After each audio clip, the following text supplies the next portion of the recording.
Good morning friends, प्रिय विद्यार्थियों। हमने हमारी जो विगत कक्षा थी उसमें हम प्रशासनिक व्यवहार के तहत हम निर्णय के संबंध में अध्ययन कर रहे थे कि डिसीजन क्या होता है, किस तरह से लिया जाता है, कब लिया जाता है, इसकी क्या क्या विशेषताएं होती है। ये सब हमने हमारे जो पिछला वीडियो था उसमें हमने देखा था, सुना था। आज हम इस कक्षा में निर्णय के संबंध में जो कुछ अन्य बातें हैं उन पर हम चर्चा करेंगे। सबसे महत्वपूर्ण बात ये होती है कि चूंकि हमने देखा कि निर्णय हर क्षण लिया जाता है, तो वो जो निर्णय होता है उसके आधार क्या हैं या उसके सिद्धांत क्या हैं, हमें उसकी भी जानकारी होनी चाहिए। तो संगठनात्मक स्तर पर जो निर्णय लिए जाते हैं वे केवल व्यक्तिगत मान्यताओं एवं क्षमता पर आधारित नहीं होते, बल्कि निर्णयों के संबंध में कतिपय ऐसे सुस्थापित सिद्धांत और आधार बने हुए हैं जो निर्णय की प्रक्रिया को ध्यान में रखते हैं और उन्हें ध्यान में रखा भी जाना चाहिए। पहली बात तो ये कि जैसे वैधानिकता है, तो प्रशासनिक संगठनों का जो प्रमुख आधार कानून होता है, अतः कोई भी निर्णय लेने से पूर्व यह देखना आवश्यक है कि वह निर्णय निर्धारित कानून तथा नियमों की जो सीमाएं हैं उनका उल्लंघन नहीं करें। निर्णयकर्ता के पास उस निर्णय की सत्ता या वैधानिक सक्षमता होनी अनिवार्य है। दूसरी बात है उद्देश्य। तो प्रत्येक निर्णय किसी न किसी उद्देश्य अथवा लक्ष्य की पूर्ति के लिए लिया जाता है। यह उद्देश्य संबंधित संस्था या संगठन के मूलभूत लक्ष्यों के विपरीत नहीं होना चाहिए। निरुद्देश्य निर्णयों की संभावना बहुत कम होती है। फिर भी निर्णय के समय उद्देश्य की स्पष्टता और वस्तुनिष्ठता को ध्यान में रखा जाना चाहिए। एक है कि उचित समय होना चाहिए। निर्णय में समय तत्व बहुत महत्वपूर्ण माना जाता है, क्योंकि कतिपय निर्णय तात्कालिक प्रकृति के होते हैं, तो कुछ निर्णय दूरगामी परिणामों के आधार पर अधिक सोच समझ कर लिए जाते हैं। यद्यपि निर्णयों में जो देरी है करना संगठन के हित में नहीं है, तथापि जल्दबाजी में लिए गए निर्णय भी घातक हो सकते हैं। अतः निर्णय करते समय मामले की गंभीरता, तात्कालिकता, संगठन के संसाधनों की स्थिति और समय सीमा को हमें अवश्य ध्यान में रखना चाहिए। निर्णय में एक पूर्णता होनी चाहिए। कोई भी जो निर्णय करता है या कोई प्रशासनिक अधिकारी है या कोई भी जो कार्मिक है वो निर्णय ले रहा है, तो उसे चाहिए कि वह उस निर्णय से संबंधित सभी घटक, उसके तत्व तथा आयाम पर स्पष्ट रूप से विचार कर ले। आधे अधूरे या अस्पष्ट निर्णय किसी उद्देश्य की प्राप्ति में सहायक नहीं हो सकते। निर्णयों की पूर्णता से स्पष्टता और उनका जो क्रियान्वयन है वो आसान हो जाता है। एक आता है कि जैसे इसमें व्यवहारिकता होनी चाहिए। तो हमारा निर्णय ऐसा होना चाहिए जिसे व्यवहारिक रूप से लागू किया जा सके, अर्थात संगठन में उपलब्ध संसाधनों, नियमों, प्रक्रियाओं तथा सामाजिक, आर्थिक, राजनीतिक परिवेश में वह निर्णय क्रियान्वित हो सकता हो। संगठन में कार्यरत मानव संसाधन तथा उसके कार्य व्यवहार को भी निर्णय में ध्यान रखा जाना चाहिए। दूसरी ओर निर्णय की स्वीकार्यता भी महत्वपूर्ण पक्ष है, अर्थात जिन लोगों के लिए निर्णय लिया गया है तथा जिन लोगों के द्वारा निर्णय क्रियान्वित किया जाना है उन्हें निर्णय स्वीकार होना चाहिए। एक है कि मैक्सिमम बेनिफिट मिलना चाहिए। कोई भी निर्णय क्यों नहीं हो, उसका प्रत्यक्ष या परोक्ष प्रभाव संगठन की आर्थिक स्थिति पर अवश्य पड़ता है। अतः निर्णय लेते समय जो भी हम निर्णय ले रहे हैं, निर्णय लेते समय हमें देखना होता है कि मितव्ययता, अधिकतम लाभ, ये उसमें बने रहें। क्योंकि हमने पहले पढ़ा है, हम जानते हैं कि जो वित्त है अर्थात जो पैसा है वो आर्थिक प्रशासनिक तंत्र का प्राण है। कम लागत में अधिक उत्पादन तथा अच्छी गुणवत्ता की वस्तुएं या सेवाएं देने वाला निर्णय ही संगठन के हित में होता है। सामाजिक, राजनीतिक और आर्थिक घटक भी हो सकते हैं। तो लोक प्रशासन से संबंधित अथवा निजी क्षेत्र दोनों के संगठनों को एक विशेष पारिस्थितिकी में कार्य करना होता है। जो संगठन अपने आसपास के राजनीतिक, आर्थिक एवं सामाजिक संदर्भों के विपरीत व्यवहार करते हैं अथवा कोई निर्णय ऐसा लिया जाता है जो इन बाह्य कारकों की विपरीत प्रकृति का हो, तो निसंदेह वह निर्णय एक अच्छा निर्णय नहीं कहा जा सकता। एक है कि रैशनैलिटी। तार्किकता। संगठन में जो भी निर्णय लिया जाए उसे औचित्यपूर्ण तो होना ही चाहिए, क्योंकि इसी से निर्णय की वैज्ञानिक प्रकृति भी सिद्ध हो सकती है। बिना किसी तार्किक आधार के अगर कोई निर्णय ले लिया जाता है तो निर्णय न तो क्रियान्वयन करने वालों के गले उतर सकता है और न ही निर्णयकर्ता स्वयं उससे संतुष्टि का अनुभव कर सकते हैं। तार्किकता या जो बुद्धिमत्ता पूर्ण निर्णयों में व्यक्तिगत इच्छाएं, भावनाएं, मूल्य आदि के लिए स्थान पर तथ्यों तथा तटस्थता का समावेश अधिक रहता है। अतः इस तरह के जो निर्णय होते हैं वो ज़्यादा स्वीकार्य होते हैं। खास ही निर्णय में गतिशीलता होनी चाहिए।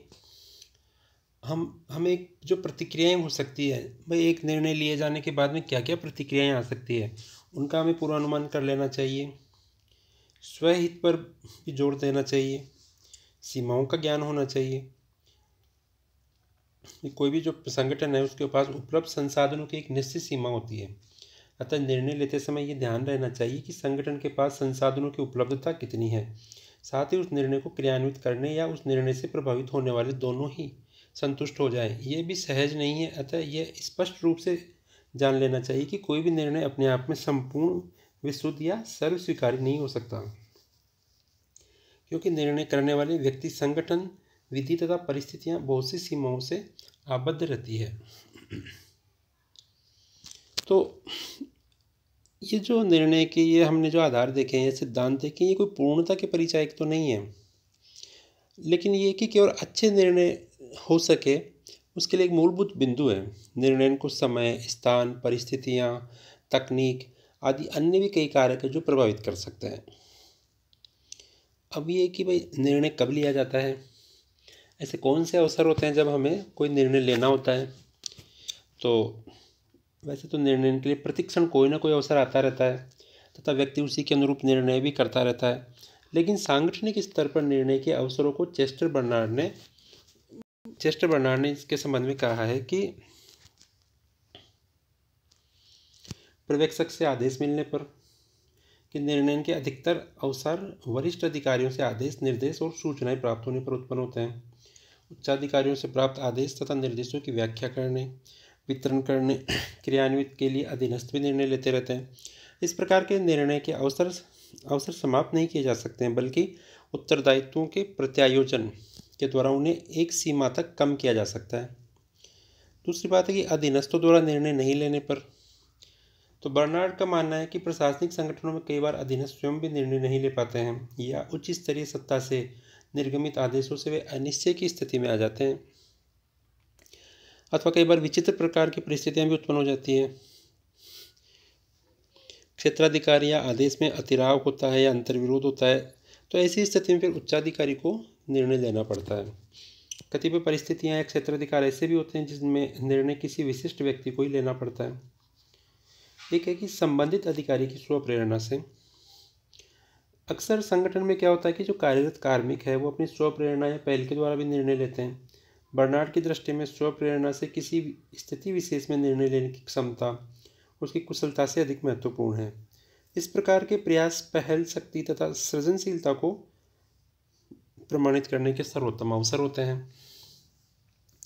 संगठनात्मक स्तर पर निर्णय लेने के अवसर कार्मिक की पदस्थिति, कार्य, दायित्व एवं विशेषज्ञता के कारण भी आते रहते हैं। आजकल निर्णय लेने वाला अधिकारी विषय की जटिलता और तकनीकी प्रकृति को देखते हुए विषय विशेषज्ञों से भी परामर्श करते हैं। किस विषय या प्रकरण पर कौन निर्णय लेगा तथा किस निर्णय को क्रियान्वित करेगा, ये सब संगठन की औपचारिक आंतरिक कार्यप्रणाली का एक आवश्यक हिस्सा होता है। एक महत्वपूर्ण बात ये आती है कि संगठनों में जो निर्णय लिए जाते हैं या निर्णय जो होते हैं वो कितने प्रकार के हो सकते हैं। हर चीज़ के कुछ प्रकार होते हैं, तो निर्णयों के भी कुछ प्रकार हो सकते हैं। तो कौन कौन से प्रकार हो सकते हैं, कितने प्रकार हो सकते हैं, तो यहाँ हम देख सकते हैं कि व्यक्ति, संगठन, नीति तथा कार्य इत्यादि की प्रकृति के आधार पर निर्णय कई तरह के हो सकते हैं। जैसे हम इन्हें इस तरह से डिवाइड कर सकते हैं कि एक तो कार्यक्रमिक एवं अकार्यक्रमिक निर्णय। साइमन ने सभी प्रकार के निर्णयों को दो श्रेणियों में बांटा है, प्रोग्राम्ड और नॉन प्रोग्राम्ड।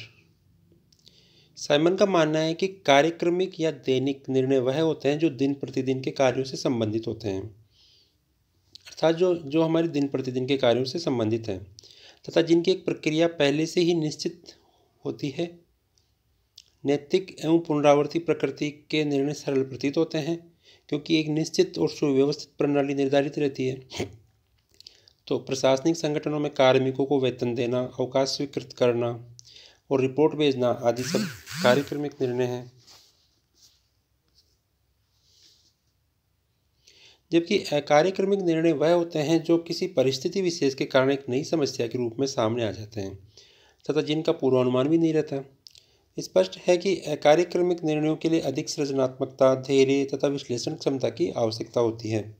इन अकार्यक्रमिक निर्णयों की निश्चित प्रक्रिया नहीं रहती। संगठन के नए कार्य तथा योजना इसी श्रेणी में सम्मिलित हैं। तो व्यक्तिगत, कार्यक्रमिक और अकार्यक्रमिक निर्णय हो गया। दूसरा व्यक्तिगत एवं संगठनात्मक निर्णय। तो बर्नार्ड ने कहा है कि निर्णयों को व्यक्तिगत और संगठनात्मक श्रेणी में विभक्त किया जा सकता है, जिससे उनका मानना है कि व्यक्तिगत निर्णय वह होते हैं जो कोई अधिकारी अपनी व्यक्तिगत स्थिति में लेता है तथा इन निर्णयों में किसी का हस्तक्षेप भी नहीं होता। ऐसे निर्णयों का अधिकार प्रत्यायोजित भी नहीं किया जा सकता। संगठनात्मक निर्णय वह है जो अधिकारी द्वारा अपनी पद स्थिति के कारण लिए जाते हैं तथा इन निर्णयों के अधिकार का प्रत्यायोजन भी किया जा सकता है। एक है कि नियोजित और अनियोजित निर्णय। किलियंस ने प्लान्ड एवं अनप्लान्ड, नॉन प्लान्ड डिसीजंस में इसको बांटा है। तो किलियंस ने निर्णयों को नियोजित और अनियोजित रूप में बांटा है। किलियंस की दृष्टि से नियोजित निर्णय वह है जो तथ्यों पर आधारित है तथा इनमें प्राय वैज्ञानिक रीति का प्रयोग किया जाता है, जबकि अनियोजित निर्णय अवसर आने पर लिए जाते हैं। इन निर्णयों की प्रक्रिया सरल नहीं रहती और न ही ये संस्था के उद्देश्यों को पूरा कर सकते हैं, क्योंकि अनियोजित निर्णय उलझन और समन्वय की कमी को बताते हैं। एक निर्णय होता है नीति, प्रशासनिक एवं कार्यकारी निर्णय। ये जो विभाजन किया है वो अर्नेस्ट डेल के द्वारा किया गया है। डेल का मानना है कि निर्णय 3 प्रकार के हो सकते हैं। संगठन के उच्च स्तर पर लिए जाने वाले निर्णय वित्तीय व्यवस्था, विपणन, संरचना, सामान्य उद्देश्यों से संबंधित निर्णय आदि नीतिगत निर्णय होते हैं। शासन सचिवालय या लोक उपक्रम तथा निजी उद्यमों में जो संचालन मंडल या प्रबंध मंडल होता है उसमें इसी प्रकार के निर्णय लिए जाते हैं।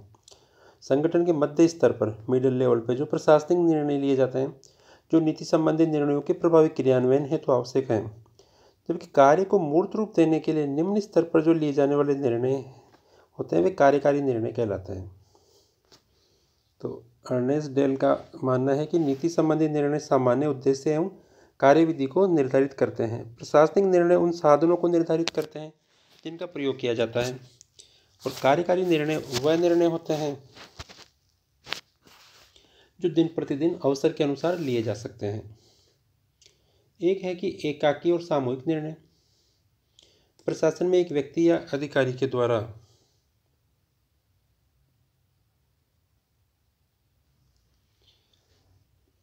एकाकी और सामूहिक निर्णय हो सकता है कि प्रशासन में एक व्यक्ति या अधिकारी के द्वारा जो लिया गया निर्णय वो एकाकी, इंडिविजुअल निर्णय कहलाता है, जबकि एकाधिक व्यक्तियों या समूह द्वारा लिए गए निर्णय सामूहिक निर्णय कहलाते हैं। आधुनिक सहभागी प्रबंध तथा विशेषीकरण के युग में सामूहिक निर्णयों की संख्या भी बढ़ रही है। मैकफॉर्लेन की मान्यता है कि समूह द्वारा लिए गए निर्णय एक व्यक्ति द्वारा लिए गए निर्णय से बेहतर होते हैं, सामान्यतः इन्हें बेहतर माना जाता है।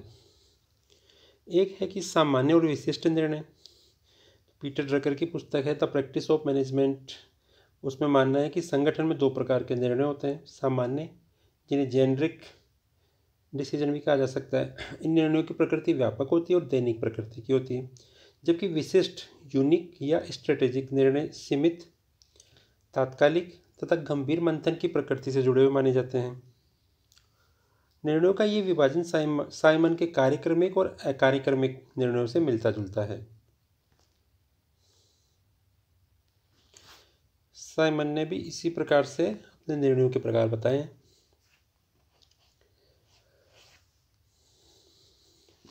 फिर हम देखते हैं कि ये तो निर्णयों के वो हो गए कि भाई निर्णयों के क्या क्या प्रकार होते हैं।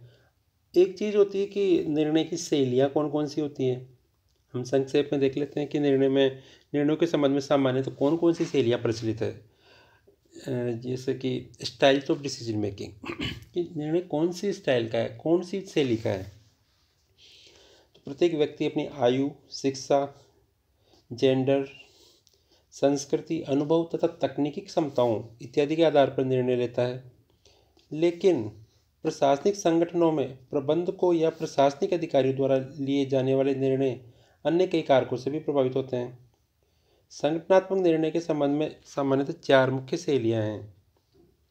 एक तो निर्देशात्मक शैली, जिन व्यक्तियों या निर्णयकर्ताओं में अनेकार्थी शब्दों या प्रकरणों को अथवा उलझी हुई परिस्थितियों को सहने की क्षमता कम होती है तथा जो तार्किकता को पसंद करते हैं, वे कम से कम सूचनाओं से निर्णय ले लेते हैं तथा कुछ ही विकल्पों का सहारा लेते हैं।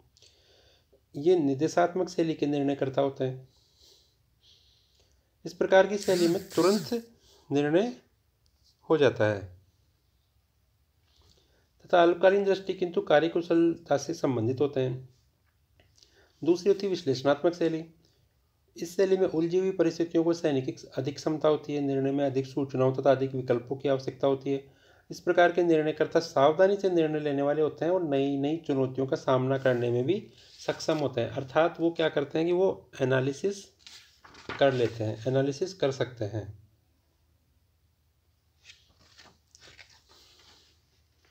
एक अवधारणात्मक शैली, तो इस प्रकार के निर्णयकर्ता अपनी सोच में व्यापक दृष्टि रखते हैं, कई विकल्पों का सहारा लेते हैं तथा इनका मुख्य जो ध्यान होता है वो दूरगामी प्रभावों पर होता है। इस शैली में समस्याओं का सृजनात्मक हल ढूंढना सरल होता है। एक है व्यवहारात्मक शैली। तो इस प्रकार की स्टाइल में निर्णयकर्ता दूसरों के साथ कार्य करने में रुचि लेते हैं। व्यवहारात्मक या बिहेवियरल जो शैली है उसमें उच्चाधिकारी तथा अधीनस्थ दोनों की उपलब्धियों तथा सुझावों सहित समूह चर्चा का स्वागत इसमें किया जाता है। इस प्रकार के प्रबंधक या निर्णयकर्ता प्राय संघर्षों को टालना चाहते हैं तथा सहमति से ही आगे बढ़ना चाहते हैं। तो ये निर्णय प्रक्रिया के विभिन्न शैलियाँ हो गई, विभिन्न स्टाइल हो गई कि प्रत्येक व्यक्ति अपनी अलग उसकी शैली होती है, अपनी